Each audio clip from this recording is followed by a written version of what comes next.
By the spring of 1945, Nazi Germany was completely defeated, and the European continent was totally destroyed.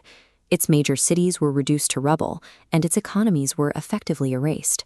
This map illustrates the massive geopolitical power vacuum left behind.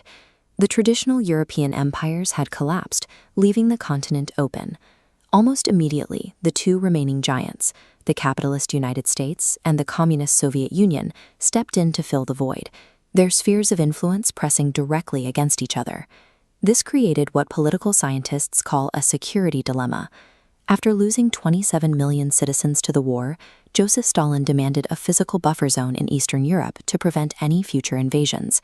But because they were operating with completely incompatible ideologies, the West viewed this exact defensive maneuver as an aggressive territorial expansion.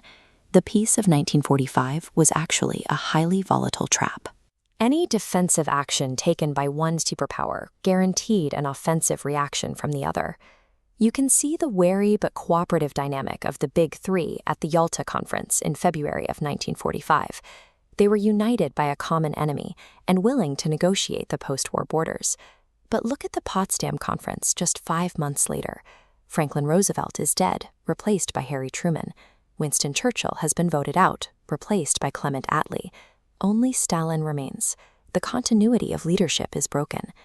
While at Potsdam, Truman receives word that the Trinity test was successful. The atomic bomb works. In an instant, the United States secures a monopoly on the deadliest weapon in human history. The existence of the atomic bomb instantly evaporates whatever trust remained in the Grand Alliance. Their previous military cooperation is rendered obsolete. Moving into 1946, paranoia shifted from closed-door diplomatic whispers to official public rhetoric.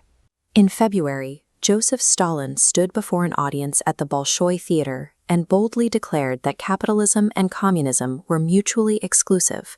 He told the Soviet people that peaceful coexistence was impossible. Weeks later, Winston Churchill responded. He traveled to Missouri and warned the world that an iron curtain had descended across the European continent, dividing the East from the West. These public speeches defined the opponent as an existential threat to both populations and their governments. Behind the scenes, secret intelligence documents locked both nations into adversarial foreign policies. It started with American diplomat George Kennan, who sent an 8,000-word dispatch from Moscow, known as the Long Telegram. Kennan diagnosed Soviet behavior as deeply insecure and expansionist. Because the Soviets were impervious to reason, but highly sensitive to force, Kennan recommended applying counterforce at every point where they attempted to expand. He called this policy containment. The Soviet retaliation came swiftly. In September of 1946, Soviet Ambassador Nikolai Novikov sent his own urgent telegram back to Moscow. Novikov assessed the American buildup and reported that the United States had become a hostile, imperialist power actively plotting world domination. These two secret documents permanently killed diplomatic empathy. Both governments locked into a systemic cycle of confirmation bias, interpreting every action of the other as proof of a looming attack. In early 1947, a nearly bankrupt British government made a critical announcement.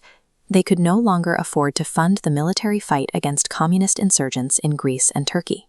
Britain's withdrawal created a sudden power vacuum in the Mediterranean, a geographic vulnerability that Stalin was perfectly positioned to exploit. Truman realized that the United States must permanently abandon its historical isolationism. To halt Soviet momentum, America had to forcefully step into this void. This localized Mediterranean crisis forced the United States to formally upgrade its theoretical anti-Soviet paranoia into concrete geopolitical action. This brings us to the exact date the Cold War officially started, March 12, 1947. President Truman stepped before a joint session of Congress to deliver what would become known as the Truman Doctrine. Truman weaponized the territorial dispute in Greece into a global apocalyptic struggle. He declared that it must be the policy of the United States to intervene anywhere on the globe to support free peoples and stop totalitarianism. Economic retaliation began immediately. The U.S. launched the Marshall Plan, offering billions to rebuild and align Western Europe.